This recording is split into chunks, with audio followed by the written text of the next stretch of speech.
In this video, we're going to tell you about the TouchMix-30 Pro's real-time analyzers, how they work, and what you can do with them. Let's start by talking about what a real-time analyzer, or RTA, is. An audio real-time analyzer breaks the audio spectrum into frequency bands. 1/3 octave bands are most typical, and that's what you'll find in the TouchMix-30 Pro. The RTA displays the amplitude of the signal in each frequency band so that you can see in real time what the distribution of energy looks like. And of course, having an RTA display looks really cool at the mix position. The TouchMix-30 Pro has 2 onboard real-time analyzers. One of these RTAs is available on any input or output EQ screen. Simply navigate to a channel's EQ tab and touch the RTA On button. When you do, you will see a display of the selected channel's audio spectrum. The second RTA can be displayed using the RTA button on the right side of the touchscreen. This RTA offers options for source selection. You can select the main left-right signal, the signal from any auxiliary mix, the follow cue, which will display whatever you have selected in the cue bus, or the talkback microphone input. By selecting the talkback input for the source, you can actually look at an RTA display of the sound in the room using a microphone that's plugged into the mixer's talkback input. You could view both RTAs at the same time by connecting a tablet device to your TouchMix.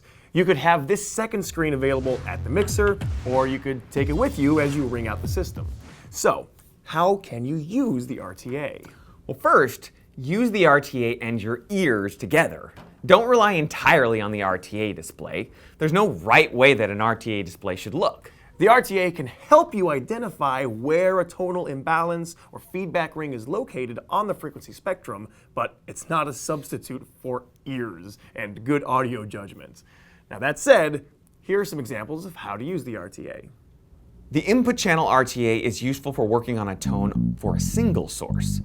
Now let's say you're doing a sound check and an input, let's say for example a bass guitar, isn't quite sounding right. It's kind of boxy and you're not sure what to do about it. So you watch the RTA while the bass player is playing, and you see that the 250 Hz band is sticking out above the other bands. If it sticks out the most when you're hearing the offending sound the most, that tells you that the problem is likely somewhere around 250 Hz. Now you know where to start pulling down the channel EQ. Here's another way to use the TouchMix-30 Pro's RTAs.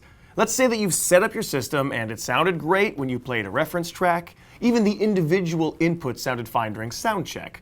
But when you pull up all the faders and listen to the whole mix, not so much. There's just too much of certain frequencies in the mix. What's happened is that multiple channels are adding together in an undesirable manner. Well, the RTAs can help you find and fix that problem. Start by using the output RTA to identify where this tonal imbalance is.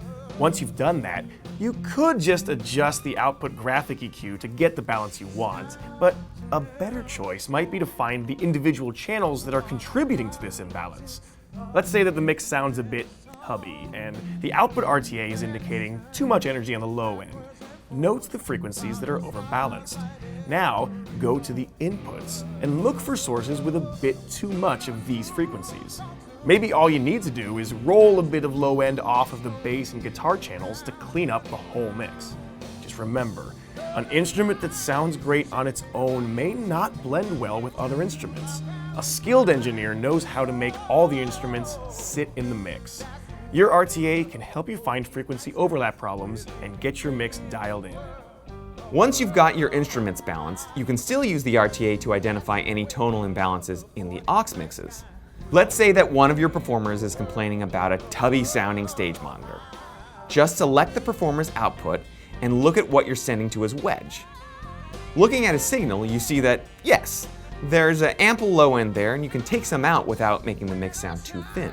Or maybe the RTA display indicates that this monitor mix is fairly well balanced. That could be a hint that there's something wrong with the stage monitor itself, like a blown high-frequency driver or an improperly adjusted processor. So the RTA can serve as a troubleshooting tool as well. The TouchMix-30 Pro has a powerful anti-feedback system, which we cover in another video. But if you prefer to handle feedback using the mixer's 1/3 octave EQ, then the RTA can help identify which EQ bands to cut.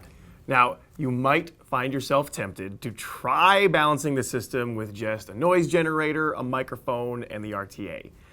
This isn't recommended because if all you do is adjust the output graphic EQ sliders until the RTA shows a flat response, the results with actual instruments will probably not be what you had in mind. It may look right on the screen now, but remember, your goal is to achieve a tonal balance with the real signal, and ultimately, your ears will still be your guide on the mix. The real-time analyzers.